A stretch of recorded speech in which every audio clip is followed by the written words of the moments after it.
Be free. Yes, sir. I want to be.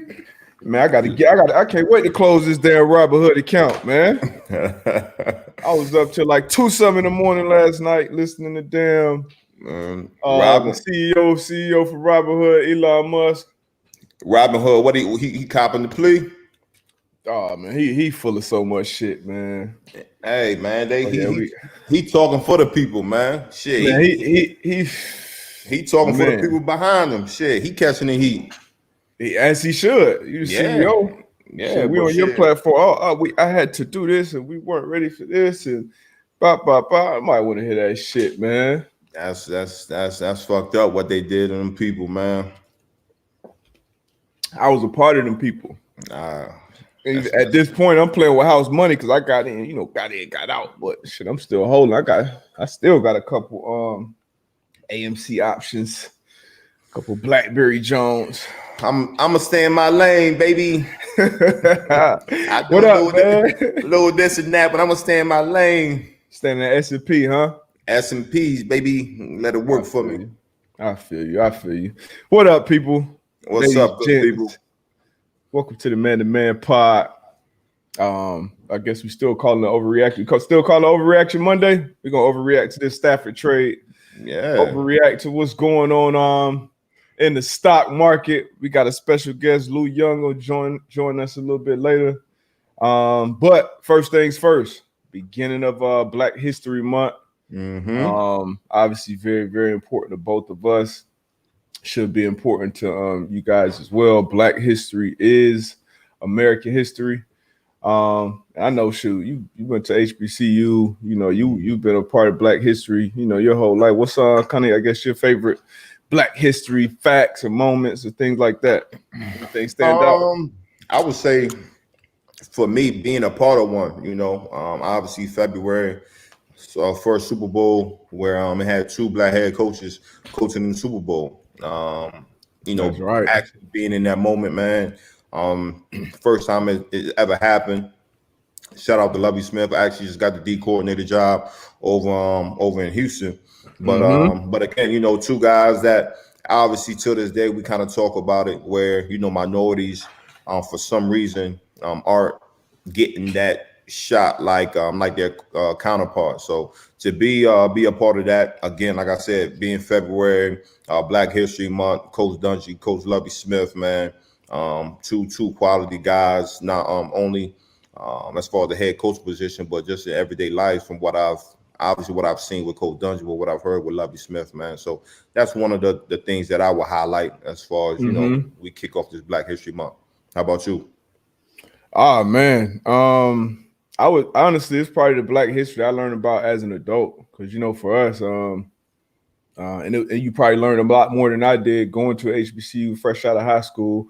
But me going to PWI, I feel like it was a lot of Black history I had to kind of dig up myself. Black Wall Street, things along those lines.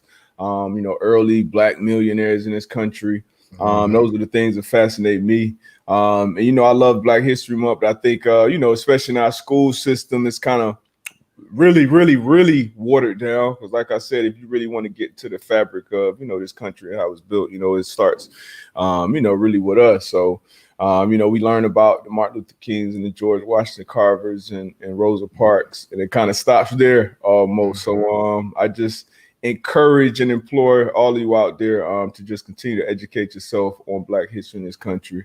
And I think it should be a Black Equity Month too, man. I think we should add a month where it's some money really put into some of these Black owned businesses. You said add a month. Not add a month to the calendar, but add a month that we celebrate. We got February, but we maybe we make it I don't know, any other month. Black Equity Month. We start to build up some of these Black owned companies, Black owned individuals, because we've been left behind for a long time and owed a lot. But hopefully we get that at some point. Well said, brother. Man. Well said. Well said. But yeah, man. What we got? This obviously we had that big blockbuster trade Matt Stafford, Jared Goff, plus 2 first rounders, Uh-huh. third rounder. Yeah. What you thought about that deal, man? We knew Matt Stafford was moving. Kind of heard some whispers about Goff too. What you thought about that deal? So I've seen a lot as far as on social media where people say Matt Stafford isn't worth that much. So let's wait to see what Deshaun Watson goes for. Mm-hmm. And my opinion on that is obviously Matt Stafford is worth that to the Rams, right? And at the end of the day, that's all that matters. You know what I'm saying? So as far as us outside the building saying he's not worth it, look, he may or he may not be. But the Rams figured, like, look, this is I think they think this is the position that they're lacking to get them over the hump. So for them, a business decision, we got to get the best person in this position to get us over that hump, and that's what they did. So for me, I like Matt Stafford as a quarterback. Obviously, he hasn't done it in the postseason, but regular season, he put the numbers up. But I feel like we talk about Matt a lot, especially Clubhouse. Your boy Maul, like for sure, his moniker Stat Pafford on there. Yeah, and granted, you know what I'm saying, that everybody's gonna have a different opinion on him. I think he's a good quarterback. I think you get weapons around him in a good organization. I think we'll be able to see like what type of quarterback he could have been if he had that nucleus around him. You know what I mean? As far as golf, he said that he feels as though he's in a place where people want him. I think it might be a good situation for him. I want to hear that shit. I mean, it is what it is. They gave him 100 plus. What, year 3? They wanted you in LA. He just didn't. He didn't play. He didn't play up to, what is he? Number 1 pick, right? Number 1 pick overall. Yeah. He didn't show up to his draft spot. I think I mean he was a question mark for me for that Rams team. And I was looking through once the deal went through. I was looking through my Twitter receipts because I've been going kind of at him. I think he's a great guy. I just think he's kind of a above average quarterback. And Sean McVay did, I feel like, everything he could. Obviously, he got to a Super Bowl. He's gotten some big time wins in the postseason. So he's shown that he can play in this league. But I don't think that team was going to the Super Bowl with him at quarterback. I feel like they have a very small window with those contracts that they have on their team. And obviously they got to hit on some, some second, third, fourth round picks, which Les Snead has in the past. So I think they were just betting on that. They kind of had to overpay the Lions for them to take on that golf contract. But from the Lions standpoint, I think it was a great deal for them. You get a younger quarterback who, you'll see what you got with him. And then you get 2 more first round picks in the third. Like, I mean, as Brad Holmes, the first year GM there, his former team was the Rams. So he called his old spot. He probably already knew they wanted an upgrade at the quarterback position. Hey, Les, worked it out. So hats off to Brad Holmes making some moves for Dan Campbell and those Lions out there, man. I know our producer Tone is a huge lifetime Lions fan, and he's optimistic about it. So we'll see. How you feel about first rounders? I mean, I don't mean to cut you off, but everybody's got first rounders. Like, how you feel about first rounders? I mean, as you know, they hit or miss. You know what I mean? They hit or miss. And it really don't matter where you draft them, whether it's top 15 or the bottom of 15. They really hit or miss, honestly. I've been around some great first-round picks, some not so good ones, and some straight-out busts. So it really depends on your front office. I think that's where it depends. So, like, when the Seahawks gave up those first-rounders to get Jamal, like, I felt like the Seahawks won that trade at the time because they got a proven, elite player in his position. And then you have a front office who's shown that they can hit on later round picks with Richard Sherman's, with Bobby Wagner's, with guys like that. So it depends on your front office and who's making those picks. It depends on the players too. So, but for me, if I'm going into the Lions organization, I know Stafford wants out, and I can get 2 extra first rounders. I'm gonna take those because first rounders they can change your organization around, man. So, would I take a first rounder over a proven guy? In most cases, not. But since they got a starter at the quarterback position, and like Like who was that? When the Colts traded that 13th pick for DeForest Buckner. I feel like that's a great pick. Great I'm pick. I'm ready that first round to go because I know who Buckner is already in this league. So I think it depends, but I think it's a little too much value on draft picks. Yeah. But at the same time, if you're in that position, you're trying to build for the future, man. You want to build as much draft capital as possible. Nah. I'm with you. I'm with you. Hey, they said Pops. Zach said, "Give him the dough." I know. I feel you. I feel you on that, Zach. That's real. Damn. They say Pops got a job with the Bears. Oh man, I didn't even know that. Nah, I ain't We're know gonna that have to either. get him on it. We're gonna have to get him on here. Yeah. Bears. Who's at the Bears? Ryan Pace. Van, what title they give him over there, Van? If they put it up there, drop that in the comments. I know it's gonna be in the front office somewhere. Cause he's been talking about getting in that front office since for some years now. So hopefully it's in the front office. But Mike obviously been around the game for a long, long time. Yeah. Got it out the mud, undrafted free agent, then got what Mike got 16 in? Shit, something like that. I think he got 16 years, couple Pro Bowls, man. So yeah. Assistant DB coach. Okay. That's what's up. That's love. He definitely gets some knowledge to them young boys, man. Like you said, been around the game for a long time. Salute, Pops. Yes, sir. Big time salute, man. Check out his podcast too. Be a Pro podcast. I wonder if he gonna keep doing it. I'm pretty sure he'll find a way. Yeah. But speaking of like I said, he made a couple Pro Bowls. I know you've been to a few Pro Bowls yourself. What you thought about what they did with the Pro Bowl this year? They got real creative with it. Had to, just dealing with the pandemic and the COVID-19. Shout out to Swizz and Swizz beating the Timberland with the verses. They brought it over to the NFL, man, and I thought that was real creative. The way they set that up, get the guys on screen and showing their best plays, whatever the case may be. So I thought that was real creative. And then yesterday, had the Madden matchup. So obviously they did what they had to do, just dealing with what type of situation we in, being creative, allowing them to showcase some of the guys that made the Pro Bowl. So I thought it was dope. So your first Pro Bowl experience, how was it, man? How was it, I guess, going into it, your expectations, and then when you actually got there, what was that like? Man, that shit, it was unbelievable, bro, because I was an alternate. I didn't even know I was an alternate. My second year in the league, I was actually at Howard University, just went back, and I got a call from Craig Kelly, and was like, congrats.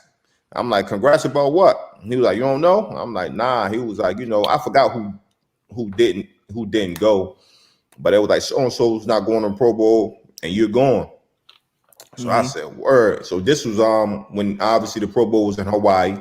So it would be my first time in Hawaii. So at that point, I didn't know what to expect. I just knew, greatest players or some of the best players was gonna be there. Me, mom, my pops, my mom, my pops, my brother went over there, man, and just had a ball, man. This one it was played before the Super Bowl? No, this was before the Super Bowl. Yeah. Before the Super Bowl. The Mai Tais at the hotel was unbelievable. And the old heads was like, look, don't give none of the old heads your room number. Because what they was doing, all the old heads was, they get your room number, they'll put all everything up all through the week. They'll put that shit on your bill. Yeah, I heard about that. So man, it was a great time, man, a great experience. Out there playing, man, and it was just crazy. Champ Bailey, John Lynch, Ray Lewis, Ed Reed. Like it was unbelievable, unbelievable experience. Straight goats, man. Were you out there? Any teammates? Any of your teammates made it that year? Yeah, so it was Joe Adai, Peyton, Reggie, Jeff Saturday, and I'm not sure if D Free made it that year. But nah, it was dope. It was dope. Well, was that my 09 year? Nah, that was that year. Then 09 obviously went to the Super Bowl, and that was when the Pro Bowl was before the Super Bowl. Yeah, they had y'all Super Bowl up the other day. I was watching it. Yeah, I was watching that too. The 06 one. Mm-hmm. Yeah, man, that's what's up, man. What else we got, man? Oh, shit.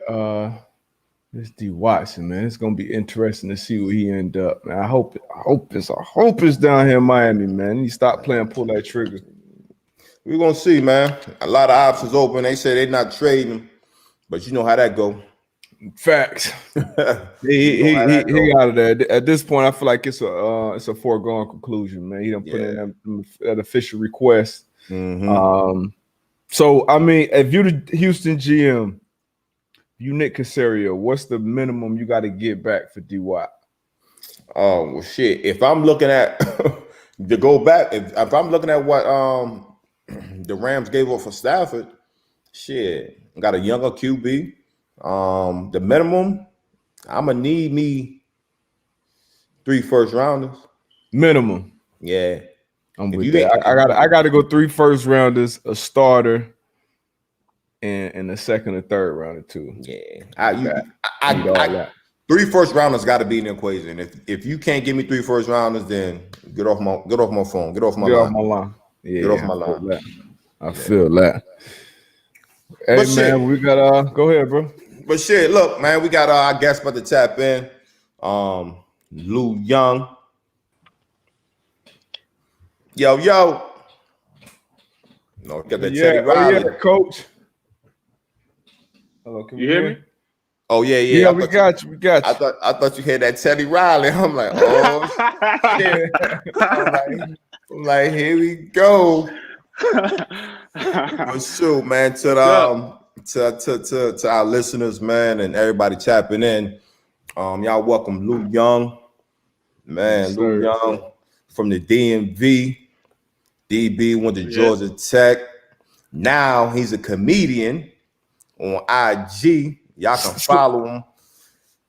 What's the Shalou?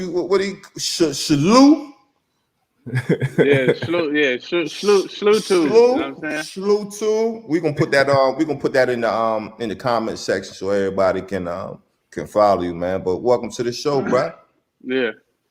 Nah, I appreciate y'all having me for real.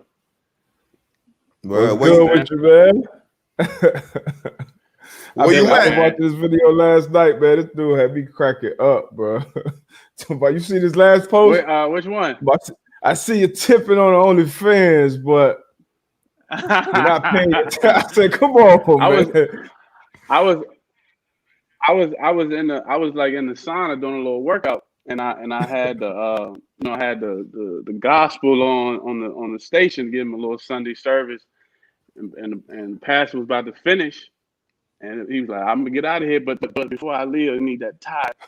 And then he said something. I said, "Man, he go even on the radio, he gonna slip that tie in." Go get that virtual. I just started improv and you know what I mean on the live. So yeah. The last one I seen was when you was like the coach be giving me that inspirational speech with the bat. Oh yeah. Yeah, one of our coaches, he was talking about. He had a little speech before a game, yo. Shout out to Steve Wilkes, man. Shout out to Wilkes. I had Wilkes in Carolina for a hot minute. Hey, you was in Carolina. Yep. Man. Yeah, man. Go ahead, man. I didn't hear the speech, AB. Yo. So I can't. We was in AZ, man. It was along the lines of I forgot how it went, but he was where he used to grow up at. It was like 2 houses or whatever, and he was young and some old heads. You heard this story, Lou? So you correct correct me if I'm wrong, right? So some old heads, right on the money. some old heads used to walk through the path between the two cribs or whatever. Mm-hmm. And that was frustrating, young Steve and I guess the fam or whatever. So he was like one night or one day, he was like, nah, fuck this, man. They ain't about to keep just walking through the crib like this or whatever. So he said he went out there with his bat and he stood up to him and was like, yo, y'all ain't gonna keep walking through here, like started swinging and shit, right? So we was like, all right, so this is before the game, and I'm trying to remember like why he was using this analogy or whatever. But the funniest thing, y'all was probably about to play somebody who been whooping y'all ass. I mean, it might have been like divisional game or something like that, and just whatever. And but the crazy part about it is like when coaches give you these speeches, like you sitting there like, that's some bullshit, right? This ain't no more than this some bullshit, right? But the boy Larry Fitzgerald, right, after the fact, we had the meats or whatever, and then you have like the food and you eat your dinner or whatever. Mm-hmm. Larry Fitzgerald, we would sit down at the table and the boy Fitz was like, Coach, now you lying like shit. You know damn well you ain't. Coaches be out there baking shit up on the fly. Yo, man, that shit was hilarious. Oh, man. Man. He gave us that speech. He gave us that speech because we was about to play, I think. Well, he gave y'all the same one? Game. Yeah, I was in Carolina. Oh, I was with for 3 years in Carolina. And I remember he gave that speech. It was that year we went to the Super Bowl. Mm-hmm. And we I don't know if I think Seattle was coming into play. We had Seattle as we had a home game. The first playoff game was against Seattle, and a lot of people thought we might have lost or whatever. So he was like, they ain't about to come up in here and track dirt and mud and shit. and then he pulled the bat out. You know what I'm saying? So like the reason I got that bat is because I'm sorry. He did that. No, it wasn't even. I'm sorry.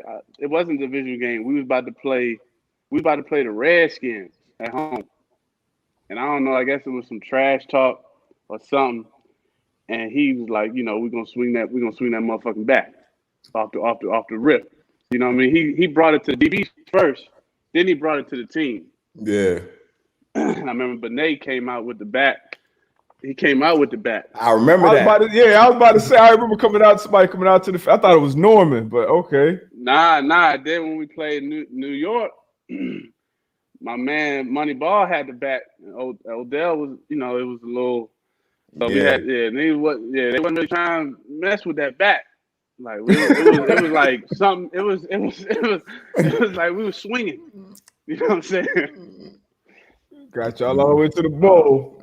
Man, funny stories, man. But sure, man. Again, man, welcome to the show, bro. And sure, man. Obviously, we talking this ball, man. We obviously gonna talk about just your transition to the comedy world. But before all of that, man, Lou, man, growing up in the DMV, man, like what how did football become one of those things that you was interested in? I honestly, I was a basketball dude growing up. Like I thought I was, I was going, go to college, play a little overseas, hoop a little bit. That was like, we were known for a lot of hoopers. And I thought, the football was cool. Like I could do my thing, but I thought it was like, I thought the football dude was kind of corny. At first I was like, just swole. You know what I'm saying?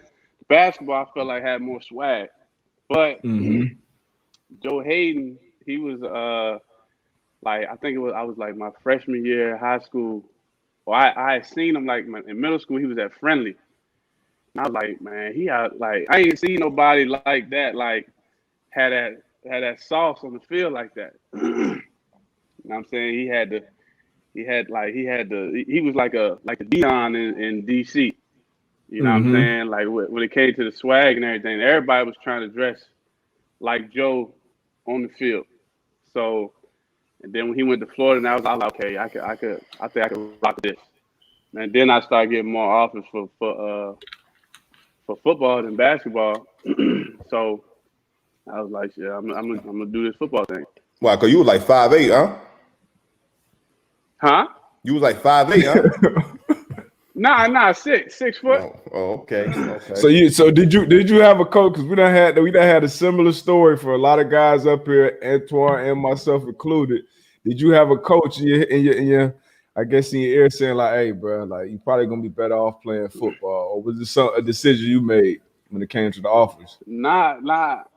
It was really me. Like I had a couple schools that was like I could do both. So like Maryland, Penn State, William and Mary, Richmond, and maybe and I want to say Howard. Like they was like I could. Hey, Ax, I'm telling you, my first offers was from basketball before I even got football, and then it was a 1-day camp of Maryland. So Howard, Richmond, William and Mary, and JMU was there, and all four of them offered me for football, and then but then I don't know, like AAU circuit, whatever. So then that's when people knew I played both sports, and then shortly after that same day, Maryland gave me an offer, and they was like I could do both if I wanted to.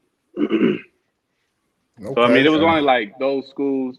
And then when the football, I was getting a lot of love. So I was like, I mean, it look a little sweet over there. Hell yeah. So how you end up? What was the process? You end up at Georgia Tech? That's a crazy process. I was committed to Stanford at first. Mm-hmm. So John Harbaugh was out there. Was he coaching at San Fran then? Yeah. I had him 1 year, my first year in San Fran. I had him. Yeah. So he was up Stanford. And I was like, shit, I fell in love with school. And then but I like, once it came down to really like signing day and stuff, I was like, you know what I'm saying? A lot of people couldn't come out there, so I started I was like, man, I may be homesick and stuff like that if I'm too far. So I decommitted I committed and decommitted like 2-3 times to Stanford. And then I was decommitted, and then Coach Al Groh, he had just got fired from UVA. And then he got the job up Georgia Tech in DC. He pulled up at the school. At that point, I was like, I'm gonna just go to Maryland or VT or UVA. I was like, I'm gonna just stay close. And then he came through, and he was like, just come for a visit. That weekend, they flew me and my stepmother up, and then I ain't really pay attention to the school. I just paid attention to the A, everything that was going on. Yeah. Georgia Tech, right like, smack dab in the middle. In the middle of the A. Yep. Like if you survive tech, you can survive anything. It's every distraction is around you. Yeah. Nah, I know if I was on staff or coaching staff, I would have snatched that shit after you committed and decommitted like 2 or 3 times. I would have snatched that shit. Like, man, go on about your business, young blood. I was like, I was like, damn, they still rocking with me. I was like, shit, you know what I'm saying? But that was a crazy process. That's a long ways from home too. Yeah. Great, like you said, great education though, and at that time the football team was rocking too. It was real good. So, was that around the time Andrew? Nah, that was after Luck. Luck. Sherm had me on my visit. Okay. Luck was like, I think he was like a sophomore or something. Yeah, he wasn't even about to leave yet. Yeah, Mike Thomas, all of them was out there. He tripping, man. Sherm was probably out there, or he probably just left. Them boys had some dogs out there. Nah, they did. But sure, man. So obviously you go to Georgia Tech. You So did you start your freshman year? Was you starting, or how was that process once you got there? Like, was it a big time adjustment from high school to college, or did you feel as though you had like a smooth transition? It was. I mean, it was a little bit different because Grove he was an NFL coach, like so. I That's what attracted me to come to Texas. I was like, okay, he been there, cool. You know what I'm saying? I want to be around people who've been in there. But the defense was like crazy. You know what I'm saying? We run that 3-4. I mean, he had all type of audibles and adjustments and stuff like that. So in high school, we was running number cover two or man. Yeah, You know what right. I'm saying? Like I Yeah, see ball, get ball. Like you know what I mean? It's smooth.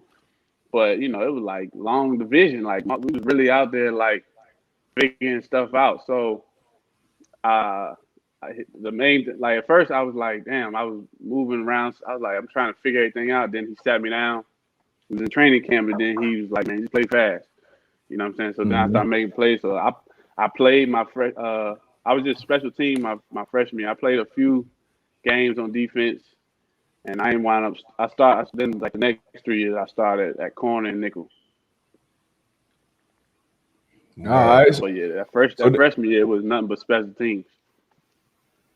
So then you transition to the league, to the NFL, and we always talk about everybody got their own unique experience on that level, man. So what was your experience like compared to what you thought it was going to be? Well, one I ain't my rookie year.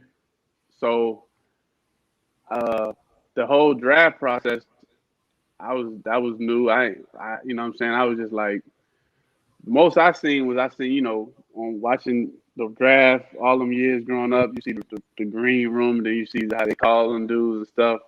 So then, I never seen like how it'd be like if you don't make it in those first couple rounds. You know what I'm saying? And then waiting and just sitting and hoping, praying. You know what I mean? So that was crazy.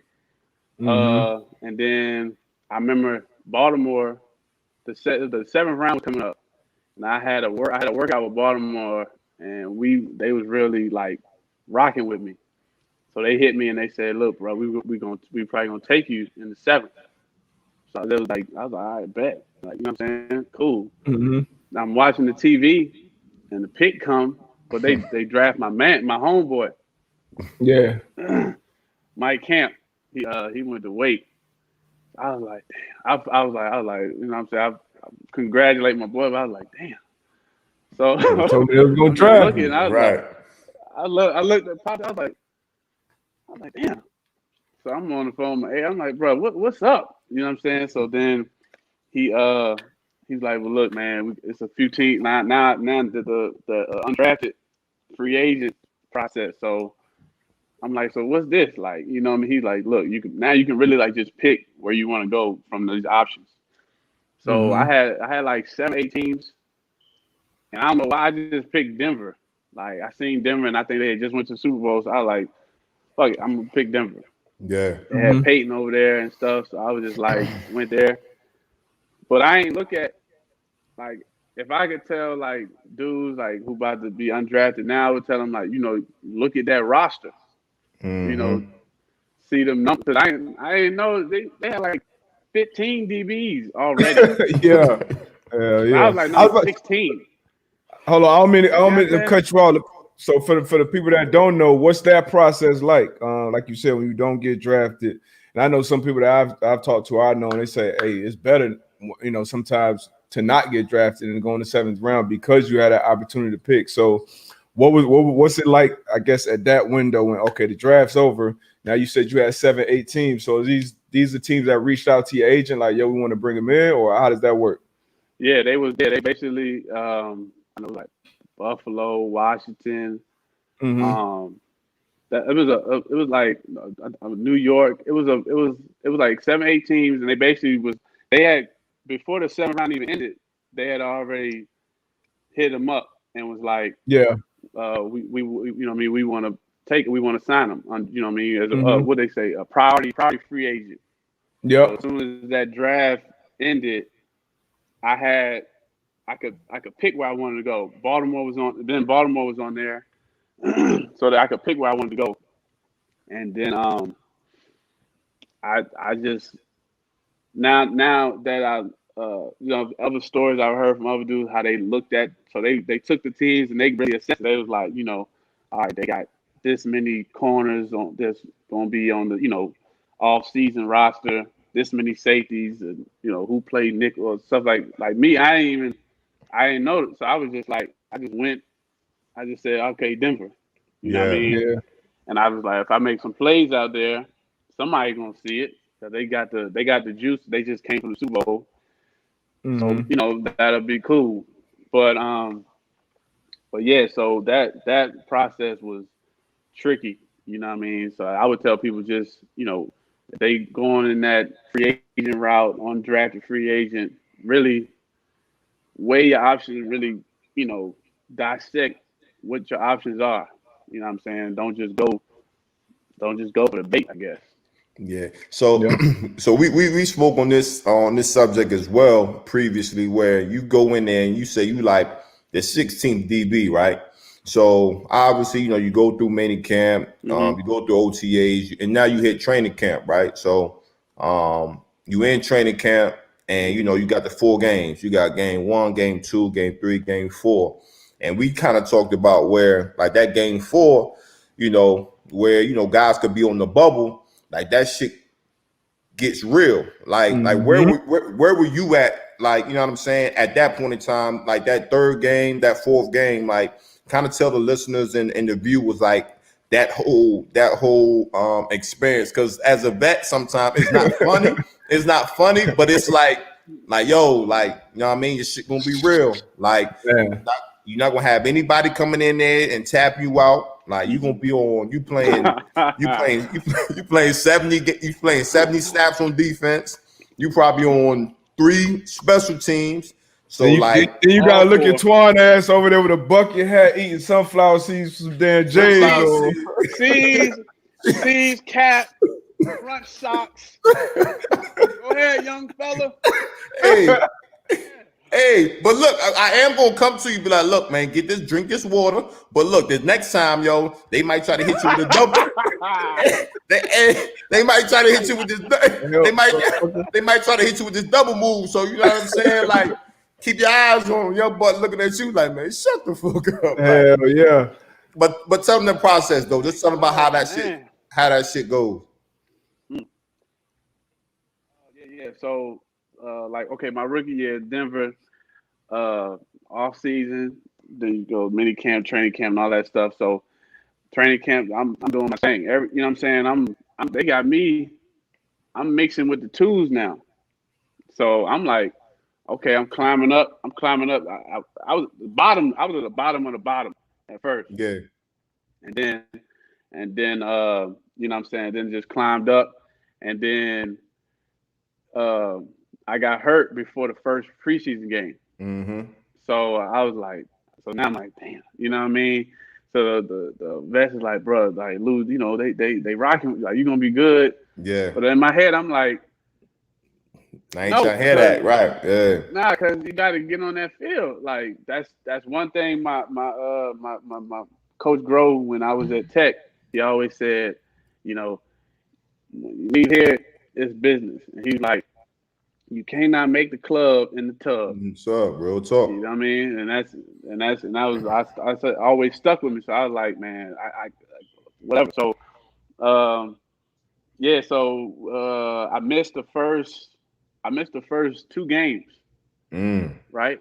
I missed the first game for sure, and then I came back for the second game, but they were just kind of just slow walking me. Yeah. Because I just came back off the injury or whatever. So really, I probably shouldn't even went, but it was whatever. I was trying to eat. So that third game, they really let me play a little more. But I started seeing how like dudes who might have played and they had a little plan for dudes to play on the first game. Like the starters, I think what is that, game 3? The starters play a little more. They play, yeah, game 3. Yep. Game 3. So the game one, play a few snaps, couple series, and then start working in the drafted guys and stuff like that, or you know what I mean, guys that they done signed and stuff like that. So I was seeing that process from game 1 just from being on the sideline because I didn't play. Right. I was like, okay, damn, this is how they doing it. Okay, cool. Game 2, the stars kind of didn't play that much, and it was like you know what I'm saying. Then they really just mixing it all together.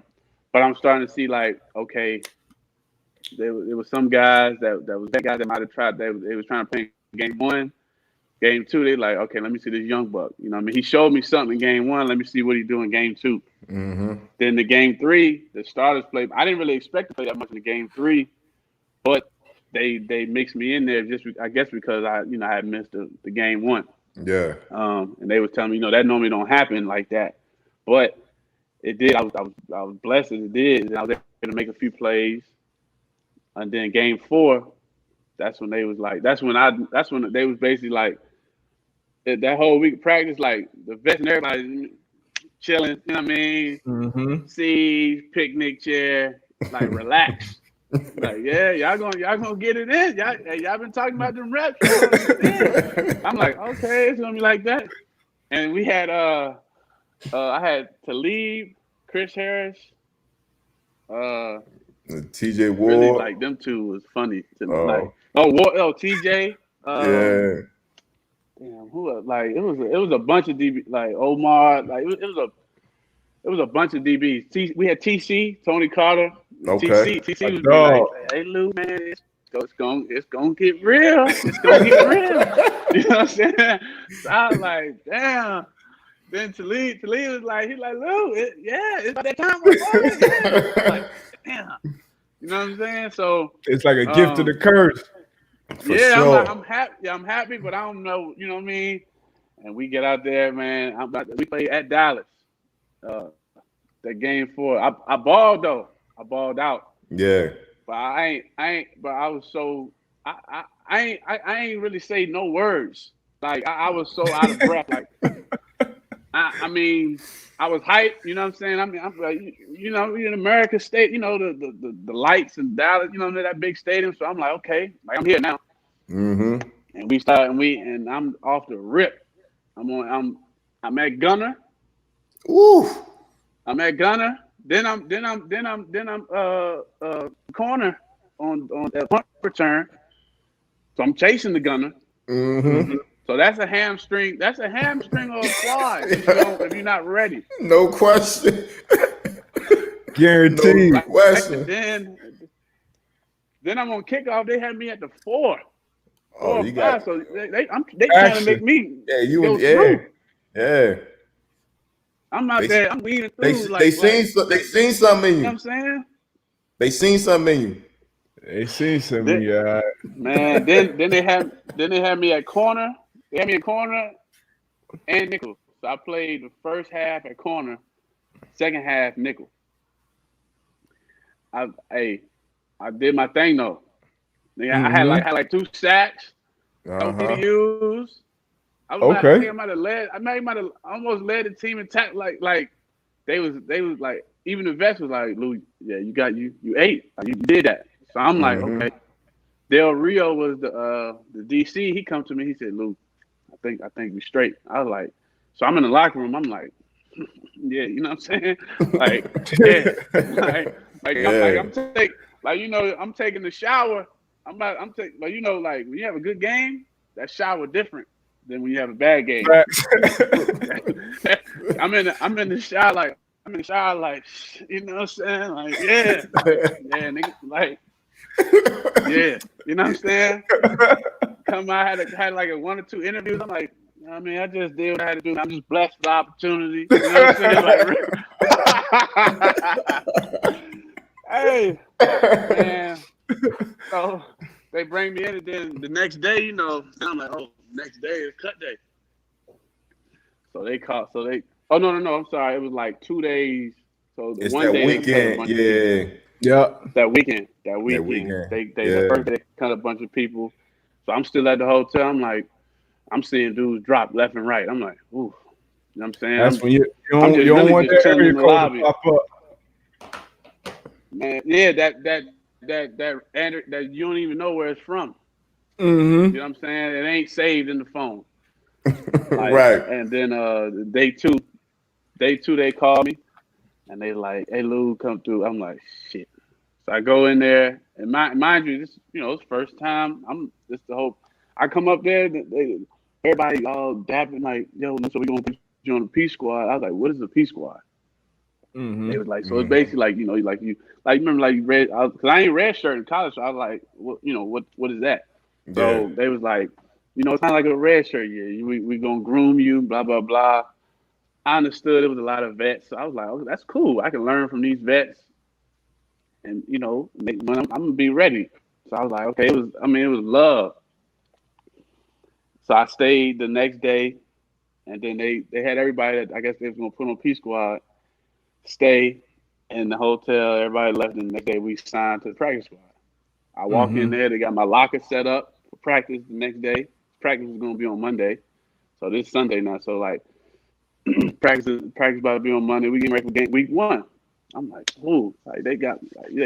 Like, I'm all right, you know what I'm saying? I had a good breakfast, so I'm like, let me get an omelet. You know what I mean? Like bacon. Then like I'm feeling good, and then it got a little weird downstairs, and I was like, man, what's going on? Like, you know what I'm saying? Like then they come down, they like, Lou, we got to talk to him. I'm like, what's up? So I go upstairs. Mind you, the day before, I saw everybody. It was love. When I went up top, it was like a ghost town. Like nobody was there. They was all in the meeting room, and I could hear their ass. And they was like, look, man, one of the drafted guys didn't get claimed. So he was a I don't know what position he was. Like I think he might have been a lineman or something, but he didn't get claimed, so they put him back on the pre squad. So that booted me out. Mm-hmm. Yeah. And I was like, shit. Mind you, once they told me I was gonna be on they said I was gonna be on P squad. I looked up what salary was, 100 something. I was like, okay, cool. I can Look do for a that. little place, Yeah. little rent, good little whip. I was like, that'd be cool. I'd probably throw mom a couple, like just something quick. Yeah. But then I was like, damn. Then they did that. We were staying at the Ramada Inn. They had to stay in the Ramada Inn for the training camp. Mm-hmm. And I tore that room up. I tore that shit up. Hey man, I can't. They took, huh? I was about to ask you when did you always was you always kind of like every locker room, every meet room, you always got them guys it's kind of like almost a class clown or like always never really serious shit like that. Obviously you took care of your business, you was a professional. Mm-hmm. But did you always see yourself being a comedian, being an actor post football, or was this something that just kind of happened? Oh yeah, nah. Even when I was like 7 or 8, like AAU games, Little League, I would always had to stay at my coach house, stuff like that. So I would put on like comedy shows in the basement. You feel me? So Yeah. I always it'd be crazy. So I always said like I'm gonna play ball and then I'm gonna be a comedian, I'm gonna act. I always said that. But like there were a lot of dudes that I played with and especially in the league, they'll tell you like it's a surprise for them to see me doing this because I was quiet as shit in the locker room. I was just about to say that shit, bro. When we was in AZ, bro, I rarely heard Lou speak, yo. So when I started seeing this shit on social media, I'm like, bro, like this is two different people right here. Like, yeah, cause Lou, he might give you something like here and there. Be like, yo, Lou, like what? Like, yo, he never say anything. You know what I mean? So when he did say something slick, and the shit was funny. Be like, yo, this boy crazy. Yeah. But then for me to see it on social media, like that shit blew me away, bro. I'm like, yo, like brother was hiding this shit the whole time. Shit, you know how it be when you be in the meet rooms. Coaches always looking for shit that don't fit in, or if yeah. So my main thing was like this. low. My main thing was I was just trying, especially after getting cut. You know what I'm saying? That quick and seeing how that shit went. I was like, look, wherever I go, I'm gonna show what I do on the field, and I'm gonna just be quiet so these niggas don't see me. They cut me. And I'm just trying to stay out the way. You know what I'm saying? That was it. Like I was just like, man, I'm just trying to stay out the way. Like that was it. I was just, but you know what I'm saying? I like you said, like ABC, like you know what I mean. I give you one or two. You know what I mean? Just on the and it catch you off guard, because I really would hold back a little bit, but it's just like, you know, that's how I always was, even in school. Like once I get to know you, then I show you. You know what I'm saying?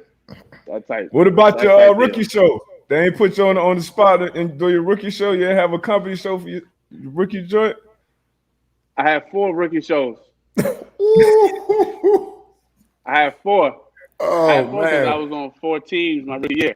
That was a busy year right there. Hell yeah. That boy was on tour then. Shit. Man, look. I impersonated Talib. What you do with that? I gotta see that Talib. I impersonated Talib because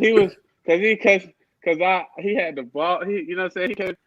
And like Lee was just like he's like, nah, it's gonna be nice and neat. I'm a press and I'm a get up. I'm on my sherm shit. Then I'm coming back. Like, coach, that right there, that shit right there, that shit ain't gonna work. I'm telling like, let me get him. Let me yoke his ass up real quick. like he was a bully. Yeah. So I impersonated to leave, and then I left there, and then I went to Baltimore, and then I impersonated Steve Smith. Oh shit! I had Steve. I was like, I'm a real one. You know what I'm saying? Like I hold my own. But when I seen Steve Smith, like I grew up. Like I really like watched Steve Smith and Colton Finnegan like growing up, because I just felt like they, you know what I'm saying? They kind of, I just like their game. Yeah. And Steve Smith, I seen him, and then you know Baltimore was like, I had like like practices would be like no warm up. You just come out there like you go sprinting. Like it's like you better get your own dynamic in. Yeah. Man, we come out sprinting, and then everything was like a game, and like nobody really wanted to go 1-on-1 with him. You know what I mean? Because he's a little hot. So Smitty was a hot head, like, man, bro. let me get that work. Like everything he do in the game, like that spin, that like all that, he was doing that in practice. 1-on-ones, he catch a slant and all that. I was like, slant. You know what I'm saying? Like, but nobody really wanted to get that work. So I was like, man, I'm gonna get it. And then the first day, I was getting worked. I mean, work. Like he was just catching shit, laughing, like, like just telling me what he was gonna do. And that whole week, so I said, you know what? Next week, I was like, fuck. I was like, ain't no homeboy. Like I'm gonna go at him. And every day I just made plays against him. And I remember he like one day I was feeling myself. Like I made like two, three PBUs and left my arm in. I left my arm in, like, you know, letting him know like I just did that. Then he looked at me, he said, hey young, he ain't call me Lou. He called me my last name. He said, young. He said, hey young. He said, put your head in there, I'm gonna break that shit just like that. And then in the heat of the moment, I forgot it was Steve Smith. So I was just like, I said, man, about shit, like play ball. But then like he kept looking at me and shit the whole practice. I was like, so like, so then like after meetings and shit, like in the locker room about to, I'm about to shower and shit, and he came in there. It was just me, and then he walked in, and I grabbed the helmet. I was like, I seen him. I was like, if this motherfucker try me, I'm gonna swing on this helmet. So I held the helmet like this, holding it. He walked up to me. He's like, "Hey, young buck, like, I like that." He said, "These other guys, they ain't gonna do that." You know what I'm saying? I respect Got a that lot of shit. heart. Like I was like, all right, but I was like trying to be like, I was like, man, I'm just out here, man. You know what I mean? Yeah. But in my head, I was like, oh shit. Yeah, that was a good experience up there. Nah, that's what's That shit up. was funny. But shoot, man. So when you into the the acting and the comedy, obviously you said you've thought about this your whole life. Like, what do you see it going from here? You know what I'm saying? Obviously, like your following is crazy. Like it's funny as hell. Where you see it going from here, and like what made you start like the Steve Harvey shit? Okay, okay. I started with so the like I always like to impersonate people. You know what I'm saying? That was always something even little since I was little. So um my one of my friends, her mother, she asked her, she said, hey, has Lou ever tried to do Steve Harvey? And I like what like Steve Harvey now, Steve Harvey, or Steve Harvey from like Steve Harvey show? She was like, you know how he be on the talk show and everything, giving advice and all that stuff. So honestly, I never really was watching it like that. Like I would watch reruns of the Steve Harvey show, but not the new Steve Harvey stuff. Right. So I was like, man, I don't know. So I looked at it and he just be, I was like, he be saying just whatever, and they just be clapping. So I was like, I'm gonna just say, I'm gonna just, I'm gonna just say some bullshit, and we're gonna have the audience clapping like I just hit him with some knowledge. And then we did that, and I just took his mannerisms and stuff, and then I, I think, I think he retweeted it. And after he retweeted it, that's when the shit really started rolling. He retweeted one. Then I think a bunch of other people started retweeting it. And I was like, okay. Because I kept saying, I was like, one of these shit's going to hit. Yeah. And then I'm going to really get in my bag with it. So I was only doing it for like 6 months then. And then just like, yeah. So, like, yeah. That was the first one that pop. That was for sure. Yeah, that was the one. Then I was like, okay, shit. I was like, I'm gonna knock out a couple more. You know what I'm saying? And then they reached out to my homeboy who went to Morehouse with his son. So his son and his best friend, they work for him and everything. So he called me, and I'm just like waking up. He said, Lou, Steve Harvey's son wanna he's like, he wants your number. Can I give him your number? I was like, what? Well, I said, what? You should have led with that. Yeah, give him the number. Yeah. Like, so he's like, oh my. I was like, cool. They hit me up and they like, they wanted to fly me out. So then I did the Family Feud thing in the summer. But then before I got out there, they were like, Lou, like, we want you to do this content, but low key, we it's kind of like audition. Like, we're trying to sign you. So I was like, cool. Went out there. Now this is a different crowd. It was like maybe like three. It was like three black people, but it was like a majority white crowd. Yeah. And I walked out. So I was like, but then it was like it just football prepared me for everything. Like sports, basketball, football, everything just prepare you for that. So once the lights hit, it's like a game day. Game time. And then I seen him I seen him before I went out on the stage. And he was just like, man, he looked at me, he started laughing. He's like, man, you a funny motherfucker. And that, man, I was like, okay, cool. But then his people was just like, they was like, all right, let's see what you got. Like, I was like, try me, you know what I mean? So then I went out and then did my thing. After that, it's just rolling. So then I signed to them, and you know what I mean, now that relationship is growing. So I see with that, like they give me more opportunities, having that affiliation, and then be able to like meet with them and talk with them, get knowledge, helping me with my vision for what I'm trying to do. I'm trying to like the IG is cool, and now people are starting to know me and stuff like that. But it's like I'm trying to take it to where it's movies and my own production. You know what I'm saying? Putting on other people. You know what I mean?